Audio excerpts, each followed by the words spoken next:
Recording. So welcome everybody to this Q&A. Hopefully you've all had a fabulous weekend and are ready to hit the ground running this week. We have some great questions here on the graphic to get us started. So let's start with the lovely Laurie. Hi, Laurie. I can see you there, who has the first question for us. She says, I just watched the video in the Customer Hub.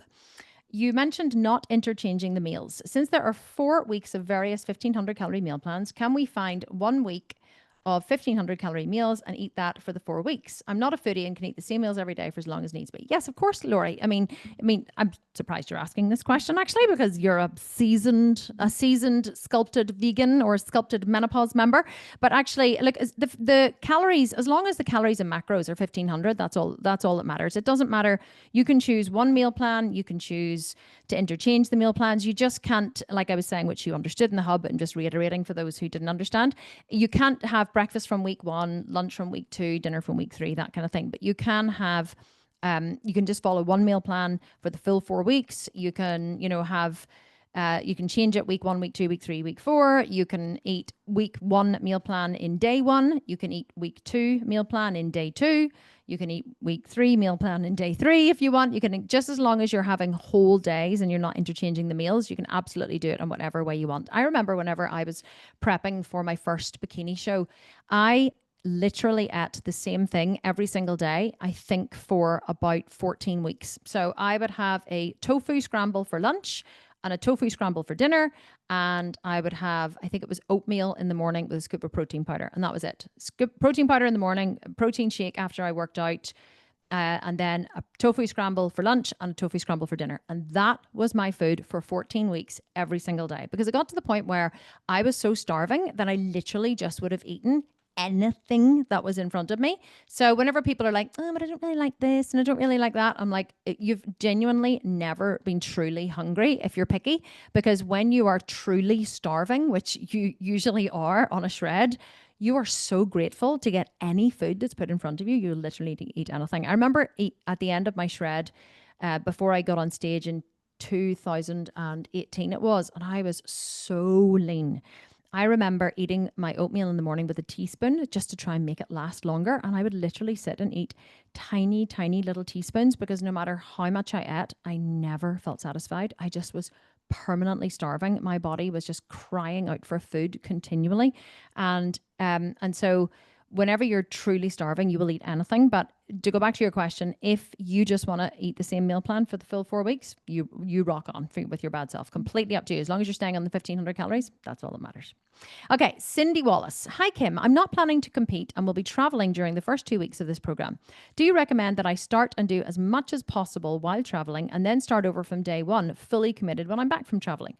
Or follow the full program day by day as intended, knowing I may not be 100% while traveling, but still trying? Or start day 1 when I'm back? I'm new to ButtCamp, but I do work out and I've done another one of your programs in the past. I'd appreciate your advice on what you think is best. Thank you so much. So Cindy, it depends on what your goal is. And I always say that you'll hear me answer almost every single question with that phrase. It depends on what your goal is. So you say you're not planning to compete, but if you're not planning to compete, then, and your goal is to build muscles in your glutes, then I would start immediately and try to do as much as you can while you're away traveling. Because anything that you do between now and then and getting back from traveling is going to build more muscle in your glutes. So if your goal is to build more muscle in your glutes, I would 100% start now. If your goal is to shred as much body fat as possible, and let's say you have, when did you say you're traveling? You're traveling during the first 2 weeks. So you're going to be going away, I imagine, next week. So I wouldn't say there's any point in following the meal plan until you get back, because what I find whenever I'm traveling is it just makes it too difficult to try and find the foods and follow the meal plan. And, and you've already got so much to think about whenever you're traveling, because you're away from your home environment, you're out, you're whatever. So it's, you're already thinking about a lot of things. And I would find that, I guess, sticking to a meal plan while I was traveling, while I was away from home, while I really wasn't able to focus on it, would probably just take up a lot more mental energy than it needed to. So if you're not planning to compete and your goal is to shred, I would wait until you get back and start the diet program and commit to it fully. But let's say your goal is to build muscle and to shred. Let's say you're buying the program or you bought the program because you do want the effects of the program, which is as much muscle growth and as much fat loss as you can in 8 weeks. Then what I would recommend in that instance is, while you're traveling, if you can do something, do something. So if you can only do the cardio, only do the cardio. If you can only do the training, only do the training. If there's one particular workout that you really like, let's say it's the day 6 cardio, which is like a strength and cardio workout. So let's say you find that you really like that, it's easy to do, it only uses a resistance band, then do that every day while you're traveling, because it's only 30 minutes long start to finish. So if your goal is to shred muscle, shred fat and build muscle, then do what you can while you're traveling with the workouts. But I wouldn't try and put any mental energy into following the meal plan while you're away, because I just think that that's just probably going to cause too much anxiety, too much mental energy. I would just wait until you get back and follow the meal plan then, would be my advice. But again, it's always depends on what your goal is. Hi, Kim. She says Tanya, pronounced Tanya. Yeah, I think that's how the Americans actually pronounce Tanya. We call it Tanya, but you guys call it Tanya, I think. So hi, Tanya. I'm so happy to be here. My question for the Zoom call, if you have time, is if you could spend a few minutes giving any tips for those of us with very little body fat and whether that changes anything. My goal is not to lose more body fat, but I will, of course, follow your vegan meal plans and your training faithfully to give my very flat and very unimpressive butt that has no fat and, more importantly, no muscle definition for the first time in my life. Yes, even as a teenager, I had a flat, boring ass butt. Haha, couldn't resist. So here's the thing, Tanya. I'm the same. Whenever I was younger, I really never had a good butt. I think that you're either blessed with a great butt or you're not. And I think that, for those of us who don't have a good butt, we have to build it. So I have spent the last 8 years really trying to build my glutes, but I've never focused on them in the way that we're focusing on them in this ButtCamp, because honestly, I never wanted to give up my split training body parts. I really enjoyed heavy chest and back training, heavy arm training, heavy leg training. And so glutes were kind of always done on a Friday and glutes would have been hit on a Tuesday, but they were kind of always an afterthought. But this is the first time that I've ever really genuinely focused on glutes with really strong glute focused exercises 6 days a week. And I'm really excited to see the growth in my glutes. I can actually already see the growth in my glutes. I put up a video yesterday on Instagram because I was actually cleaning out my wardrobe yesterday and I was wearing just like a, what was I wearing? I was wearing just like a black top, I think, and a pair of tracksuit bottoms. Anyway, I leaned forward and I put my hand on my butt and I was like, oh my goodness, what is that? And I could feel this kind of mass on my butt.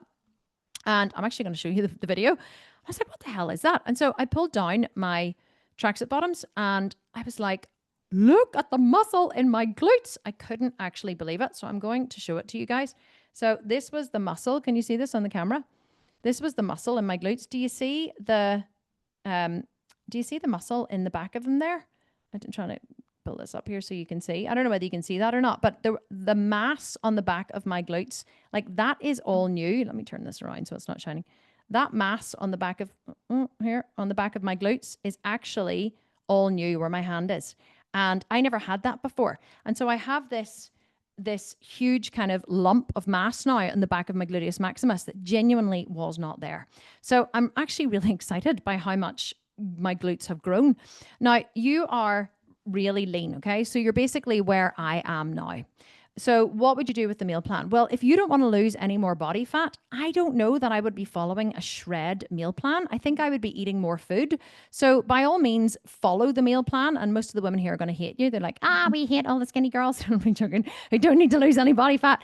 But, genuinely, if you don't want to lose any more body fat, absolutely, you can follow the meal plans. But what I would say is definitely eat more food. You can just eat more carbs after training if you want, before training, after training. You can just add in extra carbs if you want, because what is really going to change your body is building more muscle in it. That's what's going to raise your metabolism. You actually have a really good shot at showing how much muscle you can build in a short space of time, because you are super lean. So you're going to be able to see the muscle that you build.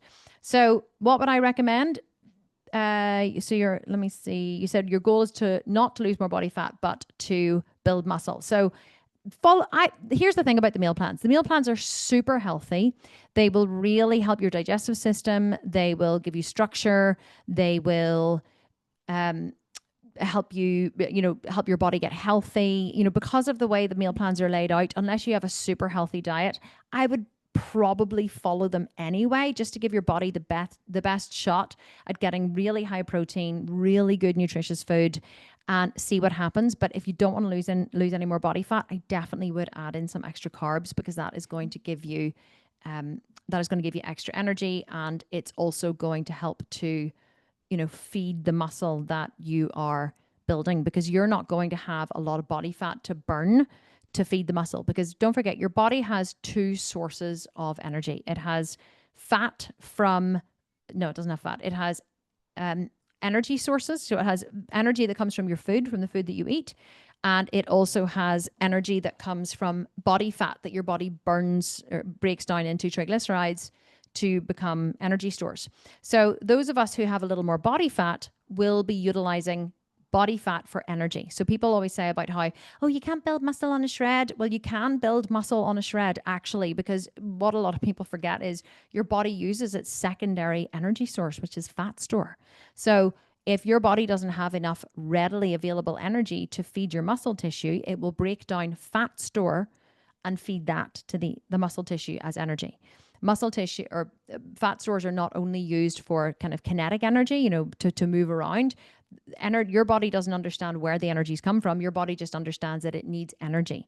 And what I often find, interestingly, is whenever I have been doing a lot of work in the office, whenever I've been doing a lot of thinking work, or I've had a lot of work on, which I really have this last couple of weeks. I've had a lot of meetings, a lot of thinking, a lot of planning, a lot of, there's been so much going on with this launch. I find that I get really, really hungry, and it's so interesting. Like I come home, I didn't get home from the office until about 10 p.m. on Tuesday and Wednesday, and I got into the house and I was starving. I'm just going to clean my camera here.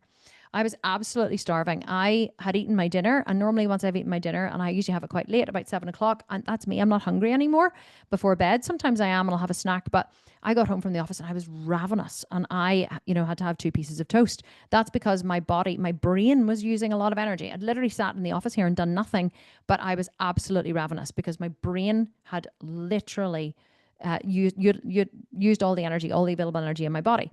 So your body will break down fat stores for energy, or your body will utilize food as energy. If there's no immediate available food, your body will use body fat as energy to feed your muscles. But if you don't have a lot of body fat because you're super lean, then you want to make sure that you're feeding your body enough to build those muscles, because you don't want it to break down other muscle tissue to feed the muscle tissue, which it will do.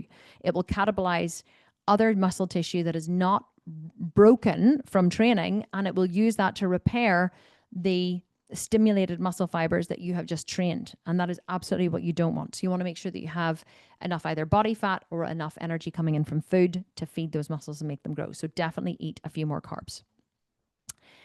Okay, what else have we got? So Susan Plant. Hi, Kim. I have a question about the meal plans. I know you had previously mentioned for your menopausal followers to avoid foods that are or could be white. In view of this, will the meal plans be okay for us to follow while building or shredding as thoroughly as possible? Thank you. So, Susan, this is a very, very common question, and one that is answered many, many, many times, but I'm happy to answer it as many times as I need, because I think it's really important information.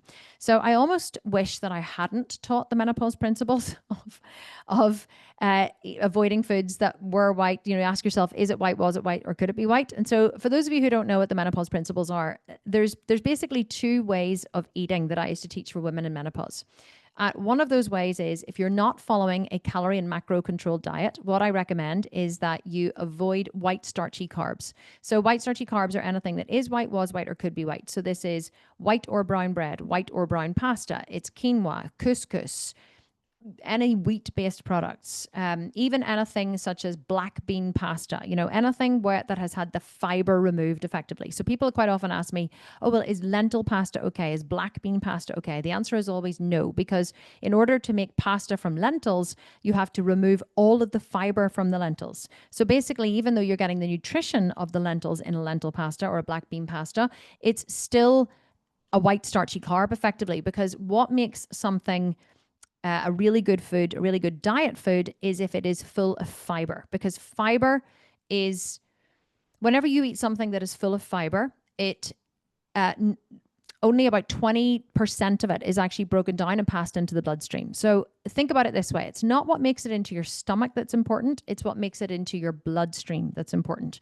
So if you eat a couple of tablespoons of lentils, let's say, whole lentils, well, about 50 to 60% of those lentils, approximately, I'm guessing, are fiber. Your body cannot break down fiber in the stomach and in the small colon and then pass it into the bloodstream as energy. So only food that makes it into the bloodstream can be utilized as energy, and either utilized as energy for the muscles and the tissues, and then the rest sent to fat store. Food that goes into your large colon cannot be utilized as calories. So calories only come from food that is broken down in the small intestine and passed through into the bloodstream. So if you eat a food that is 60% fiber, 40% of the calories from that food will make it into the bloodstream, and 60% will go into the colon for fermentation. So you're only getting 40% of the calories from the food that is filled with fiber. Whenever you eat food where the fiber has been removed, such as white rice, white pasta, white bread, even lentil pasta, black bean pasta, all that kind of stuff, those foods are very high on the glycemic index because there's no fiber to pass through into the large colon. So all of the food, practically all of it, is broken down in the small intestine, and you're getting all of those calories flooding into the bloodstream. Why is this important for women in menopause? Well, in menopause, our tissues are insulin resistant anyway, because our body wants to divert energy away from our muscle tissue and into fat stores, because the fat stores around your middle are metabolically active, which means they are little hormone producing powerhouses, basically. So they will produce a weaker form of estrogen called estrone. So the more you eat food that is absent of fiber, or the higher the glycemic index food you eat, the more your blood sugar raises, the more circulating sugar there is in your blood, i.e. glucose, the more insulin is pumped out of your already pretty tired pancreas. And because your muscle cells are refusing a lot of that sugar because your body wants to divert energy to fat stores to create more estrone, what you're doing is you're literally just creating excess fat stores. So if a woman in menopause isn't counting her calories, then I recommend that she follows these 5 principles. No white starchy carbs, no fruit, because the primary sugar in fruit is fructose. Fructose can only be utilized by the liver. The rest of the fructose that you eat is simply passed through the liver, made into triglycerides, and sent to fat store. People in Australia fight me on this all the time because they are literally living on fruit. They love fruit. It's part of their diet. They're told it's so healthy. It is healthy. That is so true. It's very healthy for children who are running around and expending loads of energy, but it's not good for menopausal women because the body utilizes the fructose, because of the way the body utilizes the fructose. So if someone, and this is a very important distinction, so I want everybody to listen to what I'm saying before all your questions come up. If someone is not following a calorie and macro controlled diet and they're just eating freely, I recommend they follow these principles. No white starchy carbs, no fruit, no liquid calories, so no fruit juices, sodas, all that kind of stuff. Eat 30 grams of protein within 30 minutes of waking up to raise the metabolism, because most menopausal women are not eating enough protein. And then the last rule is they can have one cheat meal or one cheat day a week where they literally eat off plan. If they follow those principles, 95% of the time they can have a day where they eat off plan. Healthy breakfast and then eat off plan. If someone is following a macro and calorie controlled diet, which we are in this program, those principles don't apply. Why do they not apply?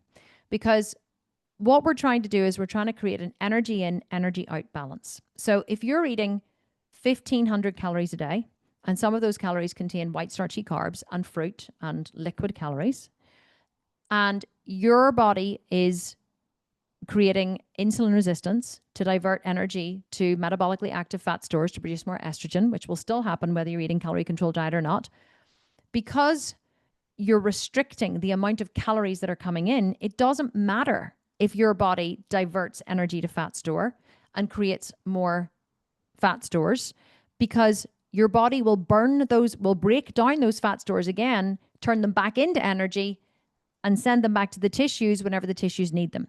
So the energy in, energy out balance is controlled.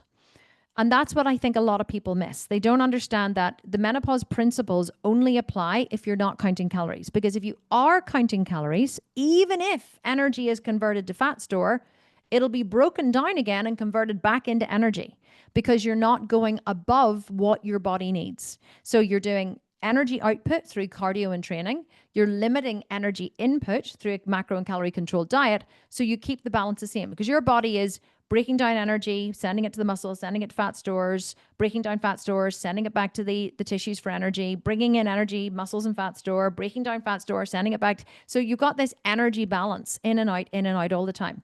So the principles only apply if you're not following a macro and calorie controlled diet. If you're following a macro and calorie controlled diet, anything goes. That's why there's fruit on our plans. It's why there's liquid calories on the plans. It's why there's white starchy carbs on the plans. In fact, even for women in menopause, I highly recommend that after training, you try to eat your biggest meal of the day. So you try to eat your most carb-rich meal of the day. So if you train in the morning or you train, let's say you train lunchtime or whatever, say you train mid-morning, then I would try and eat your most carb-rich meal after that. Sometimes you might be having dinner for breakfast.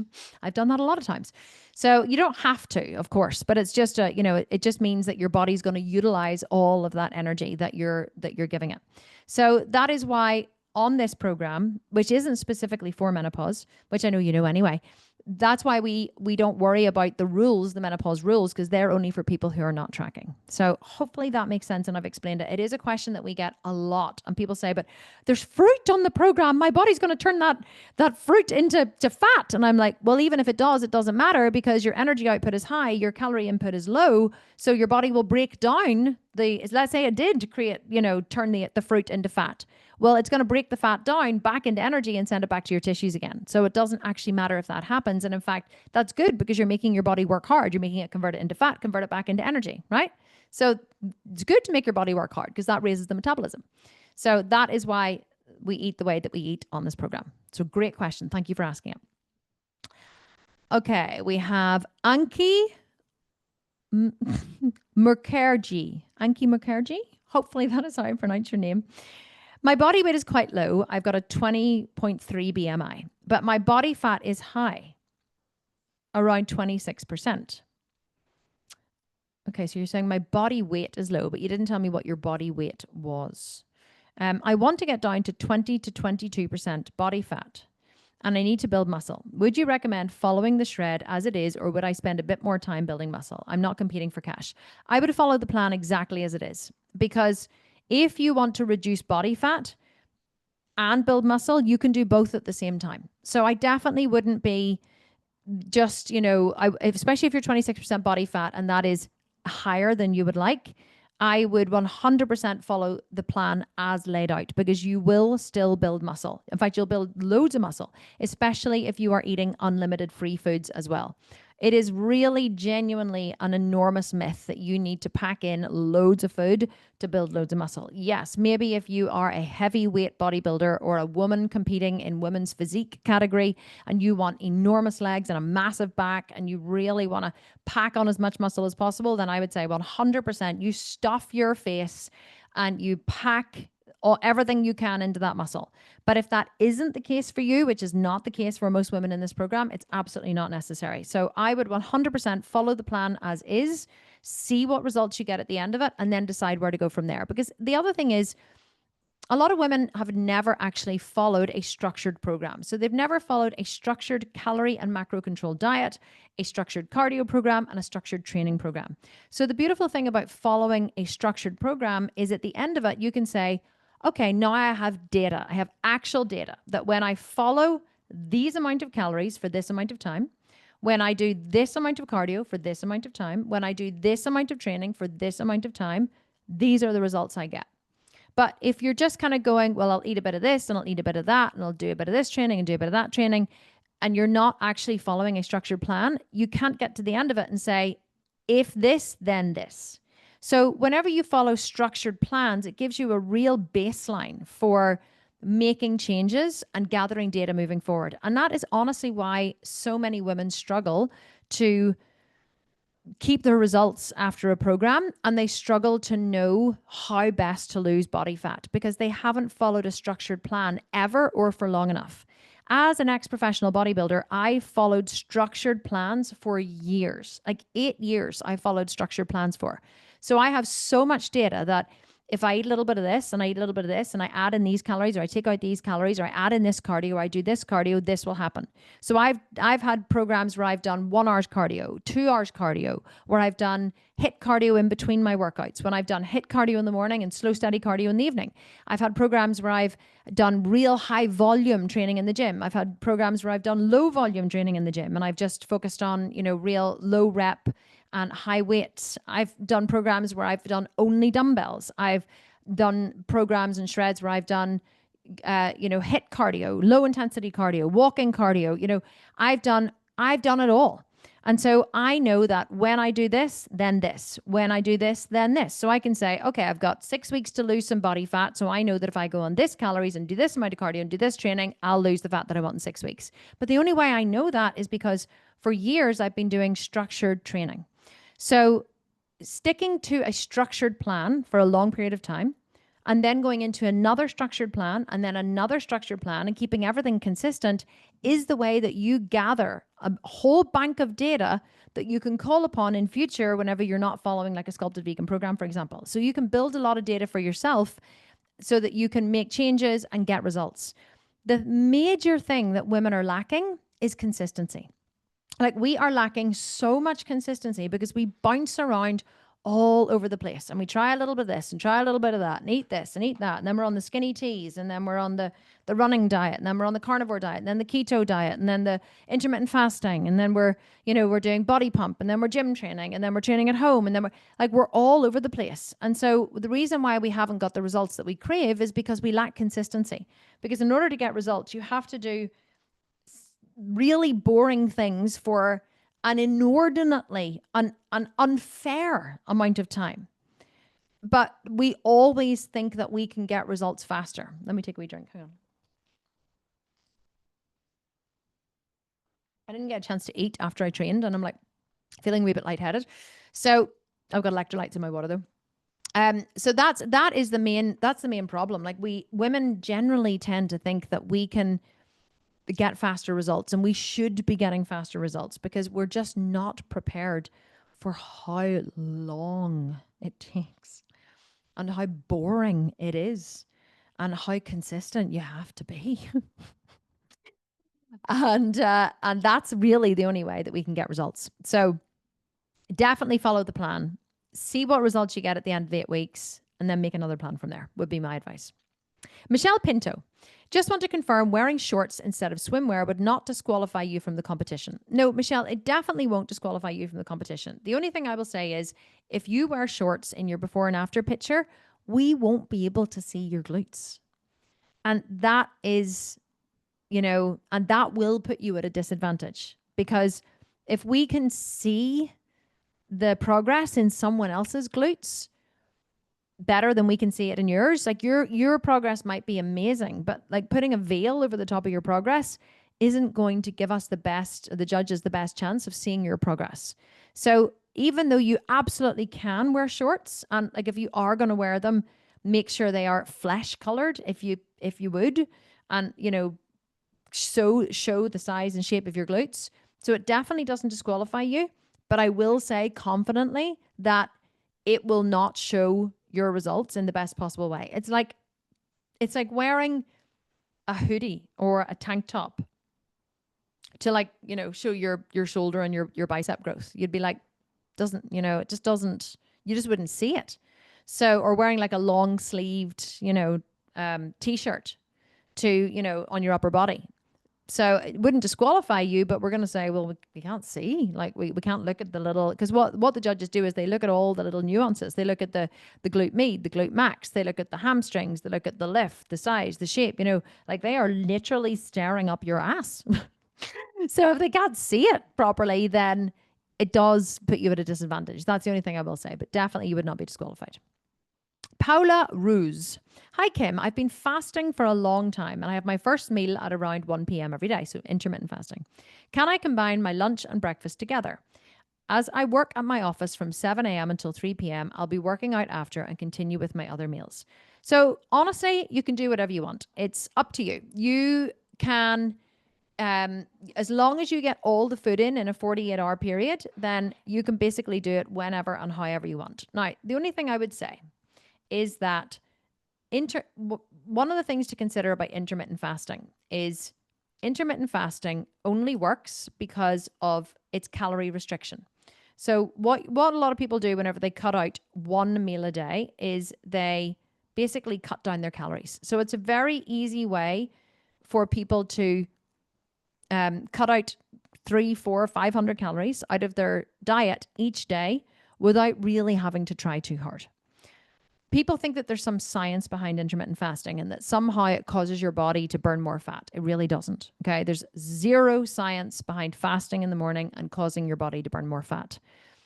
Maybe it does other things. Like I'm a big fan of fasting and, for like clearing out the body. Whenever you're not eating, your body goes, whenever it's not digesting food, it goes to, clean out cells and work on other areas of the body. I'm a big fan of fasting as a strategy for general health. But as a muscle building, weight loss, metabolism raising strategy, it's really not good. And I'll tell you why. Because your body, when you're sleeping, goes into fasting mode. So that's why we call it your breakfast, your break fast. Okay. So in the morning, when you have your breakfast, you're breaking your fast. Whenever you're sleeping at night and you're not eating, that's when your body goes into rest and digest. So what does your body do in rest and digest? Well, it starts to clean out all the little cells. It, moves everything through your digestive system for elimination in the morning. That's why you always need to have a big poop in the morning. And it does all its repair when you're sleeping. But it does all its repair when your metabolism is way, way, way slowed down. So when you're not in a stressed state, whenever you're, not moving around, whenever you're not alert, that's when your body goes into repair mode. Whenever your body's in repair mode, your metabolism is really, really, really low. So what does that actually mean? Well, your metabolism is responsible for growing your nails, making saliva, growing your hair, keeping your heart beating, your lungs breathing, your digestive system moving. It's responsible for growing your toenails, growing the hairs on your leg. Your metabolism basically breaks things down and builds them back up again. Breaks down your food into amino acids and peptides, and then it builds them all back up again into muscle tissue and repairing, tissues and making white blood cells and all that kind of stuff. Your metabolism is constantly destroying, breaking down, building back up again. Whenever you're sleeping, that slows down, which is kind of counterintuitive because it obviously does its repair at night, but your body doesn't put any energy into anything else except repair. So when you wake up in the morning, your metabolism is in a reduced, slower state. If you don't eat until lunchtime, if you don't eat until 1 o'clock, you keep your metabolism slow. A slow metabolism does not burn body fat. So whenever you wake up in the morning, you want to ramp up your metabolism. You want to ramp it back up again so that your body goes into hyper fat burning mode and hyper repair mode, which it also does in the morning as well. How do you do this? You give it protein as soon as you wake up. So protein is thermogenic. It requires energy from the body to digest and break down the protein.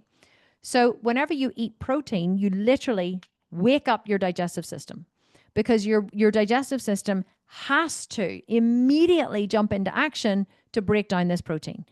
Not the same with carbs and fat.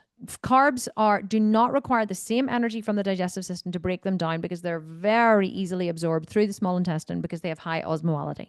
So whenever you eat protein in the morning, especially 30 grams, if you do it within 30 minutes of waking up, preferably, you ramp up your metabolism. So for me, I would always prefer to have a metabolism that is ramped up and roaring along, because that is the goal. We talk about it all the time. You hear women say, I want to raise my metabolism. I know I need to build muscle to raise my metabolism. I know I need to eat more to raise my metabolism. Everything is about raising your metabolism.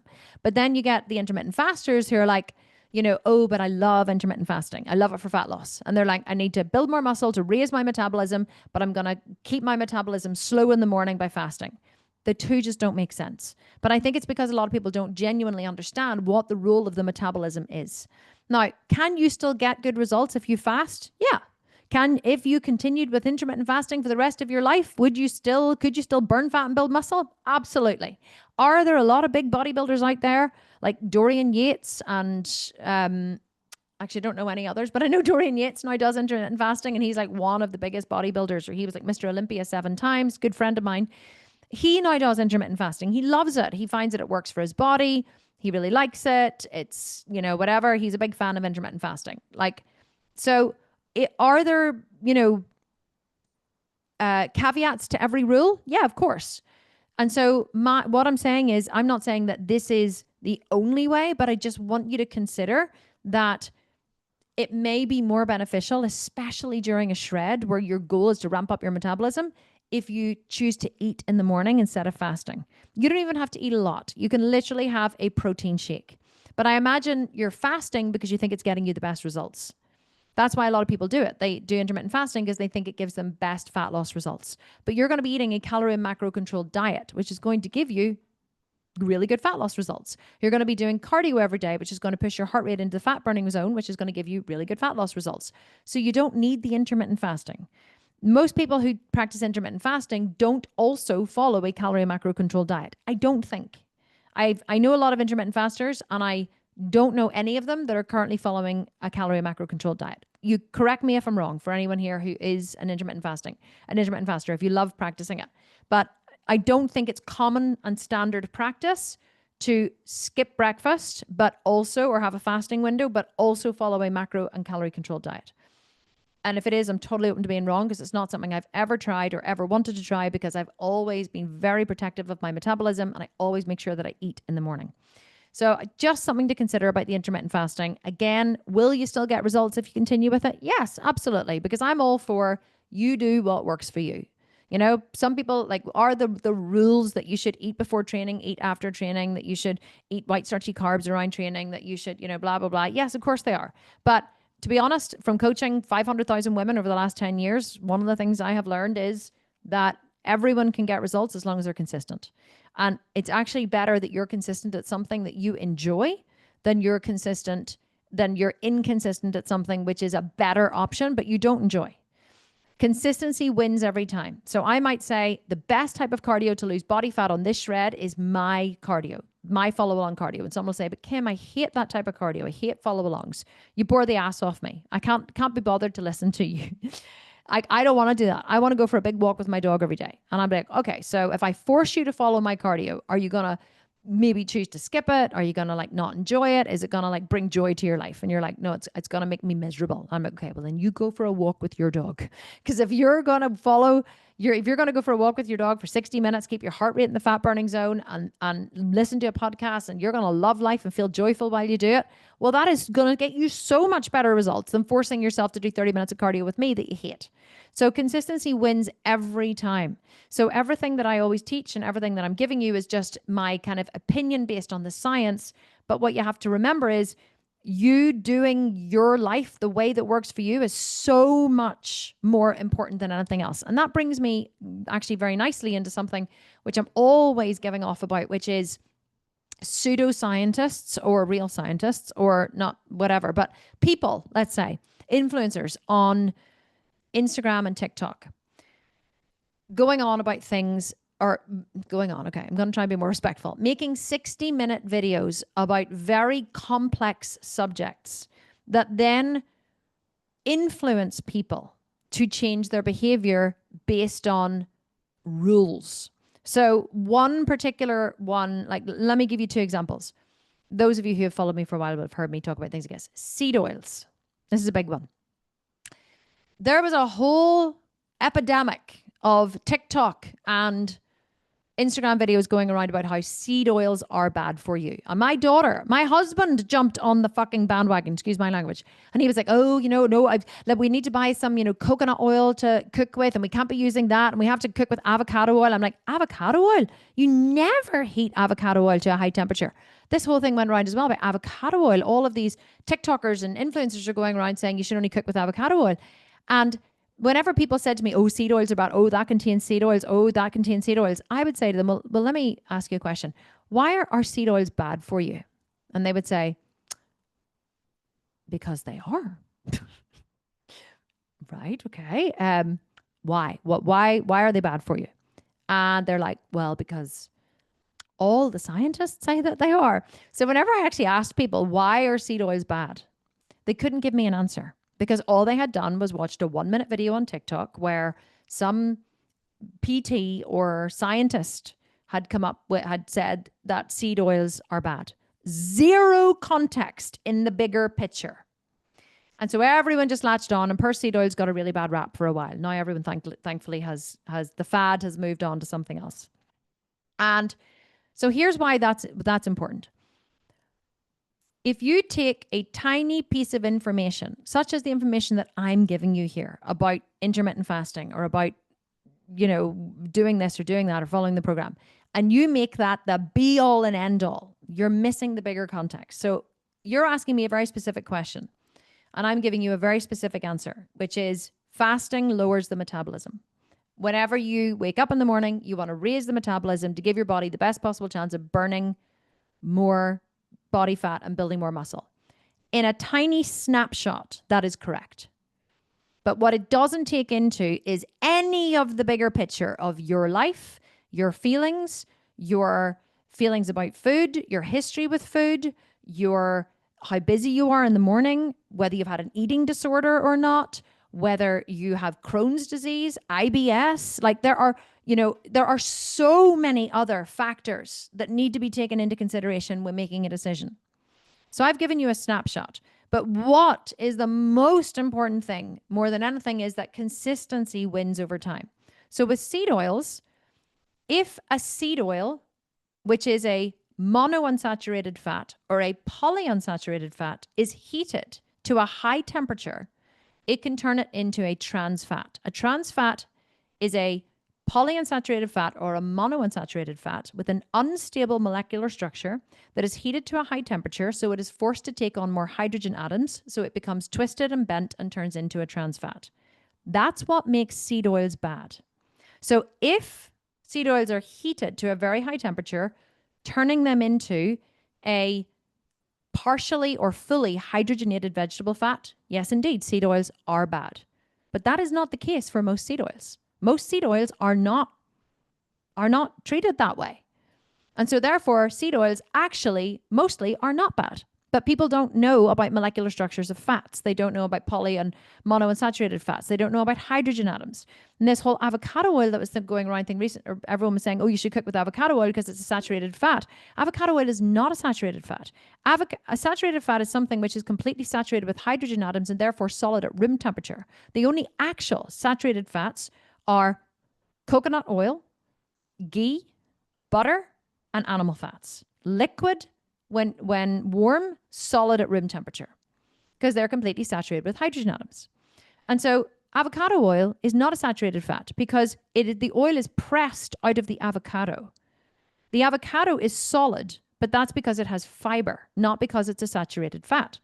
And so if you squeeze the oil out of an avocado, it makes it one of the most unstable fats there is, polyunsaturated fats, 2 or more places on its molecular structure where it can take on more hydrogen atoms, which makes it the most unsuitable oil in the world for heating to a high temperature, because you literally create a trans fat.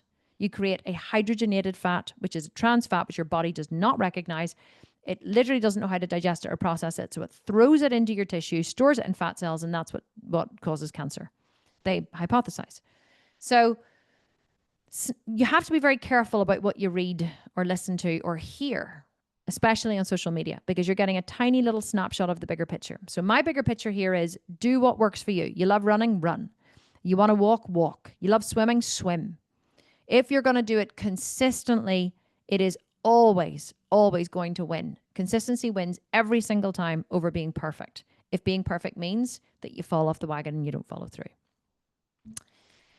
So there you go. And those are all the questions on the graphic. So I'll take some more here from the live. I was actually chatting to my friend Wim yesterday. So Wim Hof is a very good friend of mine. And I was chatting to him on the phone yesterday, and he was saying that he is actually experiencing now the backlash of the whole cancel culture.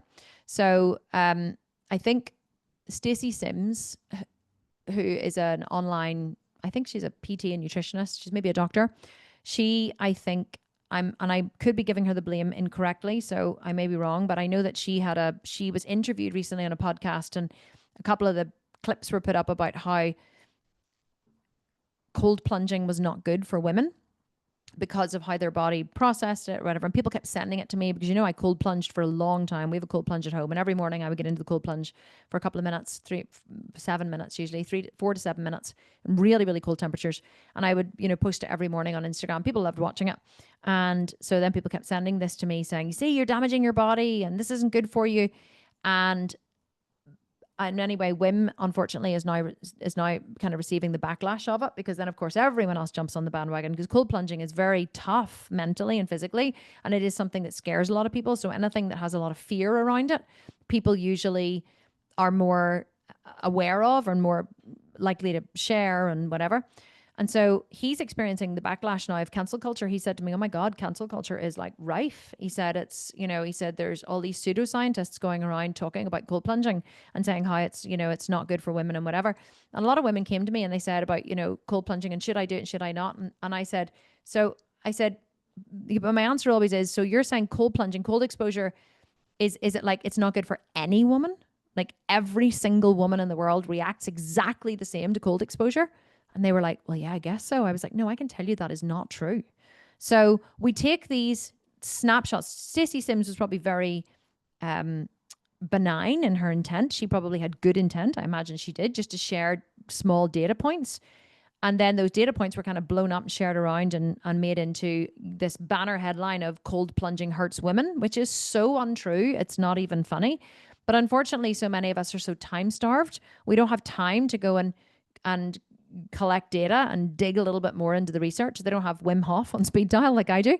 And so they hear something like that, and then they all stop cold plunging because, cold plunging is bad for you. And then they're on to the next fad, whatever the next fad is. And I said to him, unfortunately, I said, cold plunging, a lot of people just don't evaluate data. And it was a fad that a lot of people did because everyone was doing it and it was fun. But whenever it stops being fun and the fad moves on to something else, everyone moves with it. Exercise is the same in many ways, For a lot of us who are just die-hard exercise fans who just, we don't exercise. Yeah, we exercise to look good and feel good, but we just exercise because it's what we do and who we are. I can't imagine a life without weight training. I can't imagine a life where I don't get up every day and move my body, whether it's running, whether it's walking, whether it's horse riding, whether it's strength training, weight training. I cannot imagine a day where I wake up and I don't move my body. The thought of it fills me with horror. But that's because I have trained myself to be there. And that's what I want for all you guys. I want you to train yourselves to the point where you build so much consistency that not doing it is so much harder than doing it. And so that's, I guess, that's the most important thing to remember whenever you're evaluating any data, is that consistency wins every time.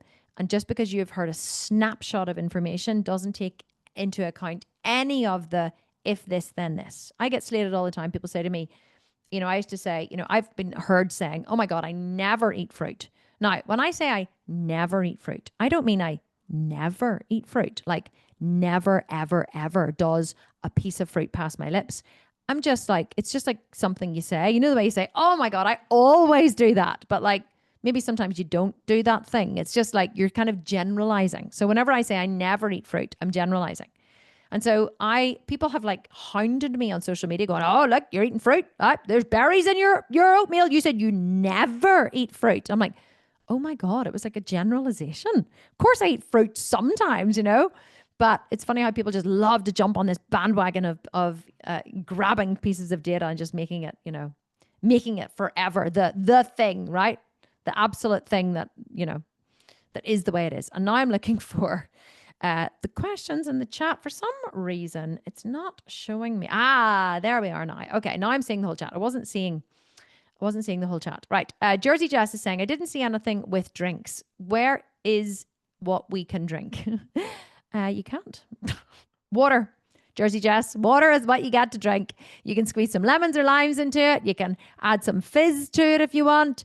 You can drink black tea, black coffee. You can steal some oat milk or cow's milk or whatever it is you drink from your morning, from your protein shake or whatever, to put it in your coffee if you want, but you don't, there's no alcohol.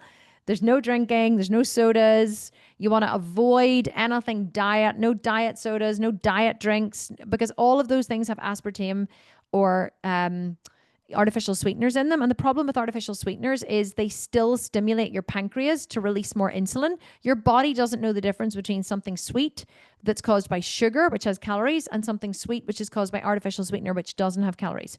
So what people don't realize is artificial sweetener, the reason why artificial sweetener is sweet without calories is because it cannot be broken down in the small intestine. It's passed through to the large intestine for fermentation. So the other thing is a lot of people who drink a lot of diet foods generally have a lot of gas. A lot of people complain to me and they say, oh, I have so much gas and so much bloating.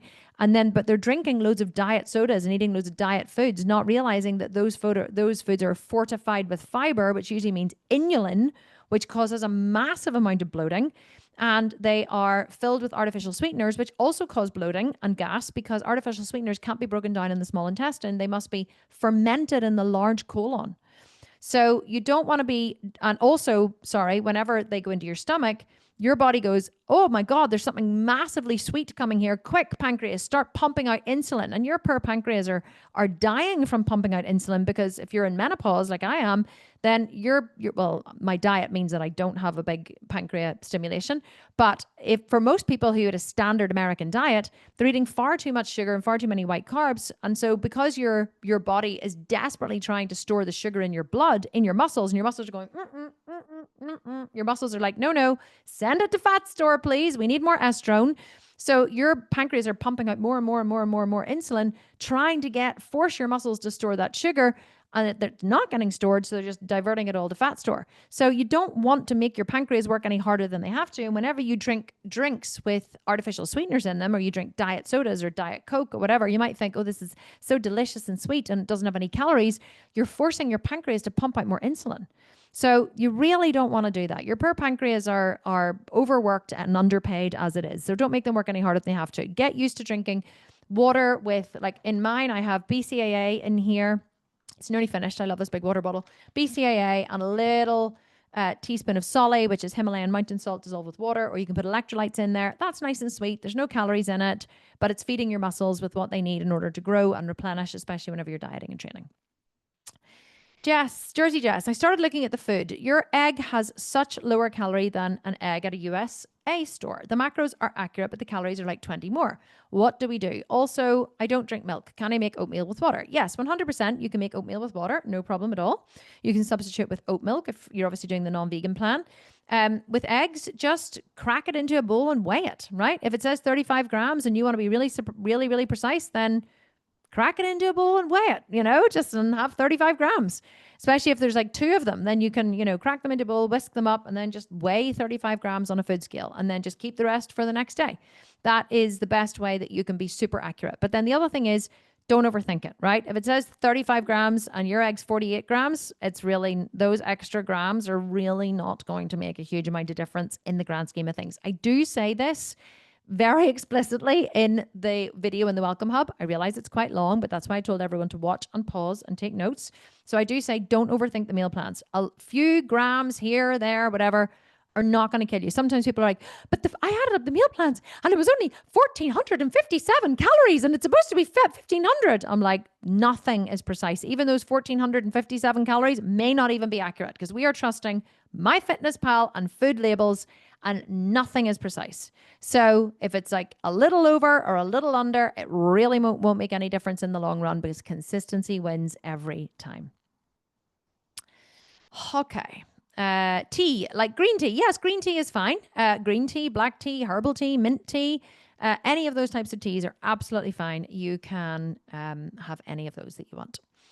And I actually think that is all the questions. Lynette snuck one in here before the last minute. Is it detrimental to take time switching out adjustable weights during a workout? Yes. So if it's during the workout, Lynette, and you are like, say you're starting shoulder pressing with like 10 kilos, and then you're like, oh my goodness, or 22 pounds, and you're like, oh, these are far too heavy. And then you have to put them in and clunk and click and whatever, and to get the 7.5s, and then you're pulling them back out and you're going again. Yeah, it is detrimental, right? You want to choose a weight that you can go for 1 minute for. So I usually do my shoulder presses with 22 pounds in each hand, right? The first set, I'm like, yes, great. And I get to the end, I'm like, it's getting quite hard now. And then I'm like, okay. And then, I'm almost reaching failure.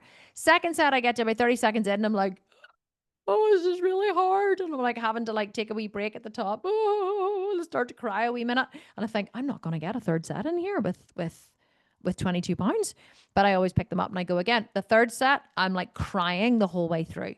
So you want to choose a weight rather than starting heavy and dropping down during the set. Choose a weight that at the end of the third set, you're really feeling it, right?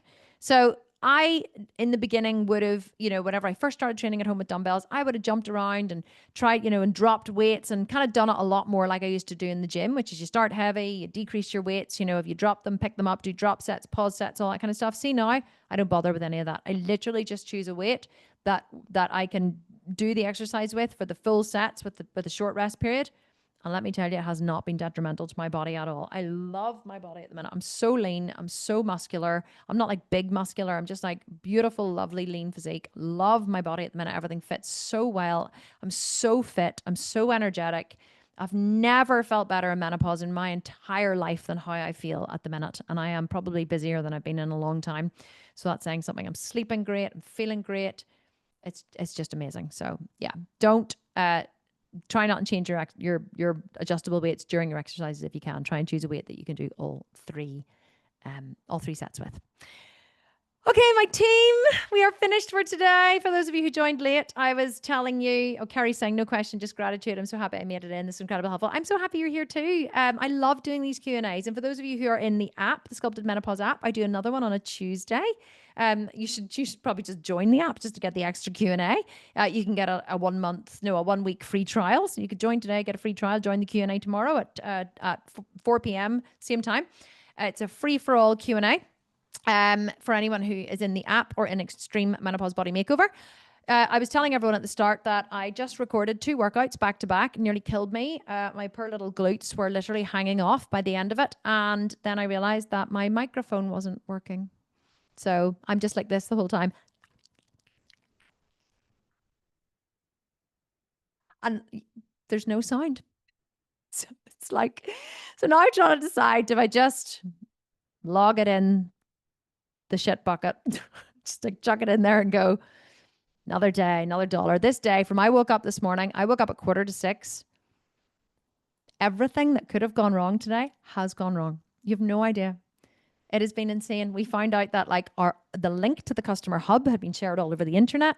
We found out that when people were that like our Google hadn't like hidden our page. So when people were searching for the ButtCamp on Google, it was giving them the thank you page where they could literally just download the program. That's why we had to put like a password on the customer hub. So for those of you who are here, by the way, I should have said this at the start. We now have a password on the customer hub.